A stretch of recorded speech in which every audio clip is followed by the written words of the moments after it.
Hi dear friends, breakfast ரெண்டு டைப்பான breakfast இருக்குன்னு சொல்லியிருந்தேன். Traditional, modern. ட்ரெடிஷனல் ஆல்ரெடி நீங்க பார்த்துருப்பீங்க. இன்னைக்கு நான் சொல்ல போகக்கூடிய வீடியோ ஓட்ஸ் வந்து 3 டைப்பான ஓட்ஸ் இருக்கு. Steel cut oats, rolled oats and instant oats. இப்படி 3 டைப் இருக்கு. இதுல நீங்க இன்ஸ்டன்ட் ஓட்ஸ் எடுக்கக்கூடாது. பாக்கி உள்ள 2 டைப்பான ஓட்ஸ் வந்து மார்னிங் பிரேக்ஃபாஸ்ட்டுக்கு எடுக்கலாம். இது எப்படி எடுக்கணும்னு சொல்லியாச்சுன்னா, பால் வந்து நல்லா காய்ச்சிட்டு அந்த பால்ல வந்து இந்த ஓட்ஸை போட்டு நைட்டே சோக் பண்ணி ஃப்ரிட்ஜில் வைக்கணும்.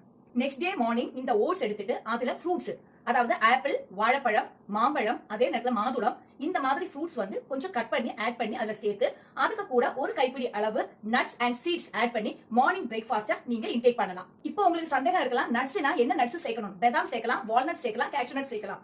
அதே மாதிரி சீட்ஸ் சொல்லும் போது சியா சீட்ஸ் சேர்க்கலாம், ஃபிளாக்ஸ் சீட்ஸ் சேர்க்கலாம். இதே மாதிரி நம்மளோட எள்ளு கூட அதை சேர்த்துக்கலாம். அதாவது chia seeds pudding. Chia seeds எப்படின்னா ஓட்ஸ் மீல் மாதிரி தான். சியா சீட்ஸை பால்ல சோக் பண்ணி நைட்டு ஃப்ரிட்ஜில் வச்சிடணும். நெக்ஸ்ட் டே மார்னிங் இதுல ஓட்ஸ் மீல்ல நம்ம ஆட் பண்ண மாதிரி ஃப்ரூட்ஸும் சீட்ஸும் ஆட் பண்ணி நம்ம இன்டேக் பண்ணணும். சியா சீட்ஸ் பால்ல நல்ல சோக்கா இருக்கிறதுனால இது நம்ம இன்டேக் பண்ணும்போது நமக்கு ஒரு வயிற்றுல வந்து நல்ல ஃபுல்னஸ் கிடைக்கும். அதனால இது சீக்கிரமா நமக்கு பசிக்காது. ரைத்தா. இந்த ரைத்தாவுக்கு 1 கப் கர்ட் எடுக்கணும்.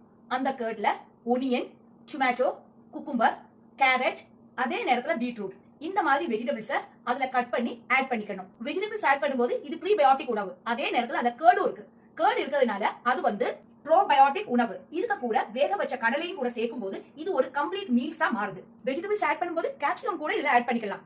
பன்னீர் ஆர் டோஃபோ புர்ஜி, 100 கிராம் பன்னீர் அப்படி இல்லைன்னா டோஃபோ எடுத்து கொஞ்சம் உதுத்து வச்சுட்டு இதுக்கு கூட வெஜிடபிள்ஸ் ஆட் பண்ணி அதுக்கு கூடயே சால்ட், பெப்பர் பவுடர், அதுக்கு கூட நமக்கு டேஸ்ட்டுக்கு வேண்ட லெமன் வேணாலும் ஆட் பண்ணிக்கலாம். ஆட் பண்ணி மிக்ஸ் பண்ணிட்டு இது கூட மார்னிங் பிரேக்ஃபாஸ்ட்டா நம்ம இன்டேக் பண்ணலாம். லெண்டல் சாலட், முளைக்கட்டின பச்சை பயிறு, சோப் பண்ணி வேக வச்ச ராஜ்மா, கொண்டக்கடலை, கருப்பு கடலை, பச்சை பட்டாணி, வெள்ளை பட்டாணி, காராமணி, இந்த மாதிரி பயிர் வகைகள் ஏதாவது ஒன்று எடுத்துட்டு அதுக்கு கூட கட் பண்ணின வெஜிடபிள்ஸ் ஆட் பண்ணி அதுக்கு கூடயே நட்ஸ் அண்ட் சீட்ஸும் ஆட் பண்ணி நம்ம இன்டேக் பண்ணலாம். இது எக்ஸ் வெரைட்டி.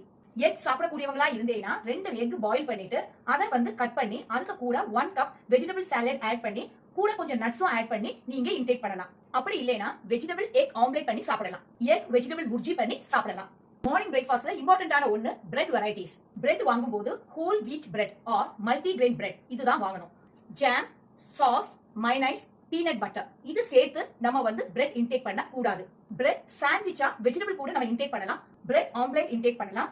அதே நேரத்துல வந்து நீங்க வீட்ல தான் பீனட் பட்டர் செய்தீங்கன்னா அது நீங்க இன்டேக் பண்ணலாம். இந்த மார்னிங் பிரேக்ஃபாஸ்ட்ல இம்பார்ட்டன்டான விஷயம் என்னன்னா குவாலிட்டியும் குவான்டிட்டியும் எவ்வளவு எடுத்துக்கணும்ங்கிறது நமக்கு கண்டிப்பா தெரிஞ்சிருக்கணும். நான் இதுல சொல்ல வரக்கூடிய விஷயம் குவான்டிட்டினா அளவோட எடுக்கணும். குவாலிட்டின்னு சொன்னது தானியங்கள், நட்ஸுகள், சீட்ஸ், ஃப்ரூட்ஸ், வெஜிடபிள்ஸ், இந்த மாதிரி ஐட்டத்தை தான் குவாலிட்டியும். உங்களுக்கு எல்லாருக்கும் ரொம்ப யூஸ்ஃபுல்லா இருக்கும்னு எனக்கு தெரியும். லைக் பண்ணுங்க, ஷேர் பண்ணுங்க, சப்ஸ்கிரைப் பண்ணுங்க. மறக்காம உங்களோட வேல்யூபிள் கமெண்ட்ஸ் எனக்கு பின் பண்ணுங்க.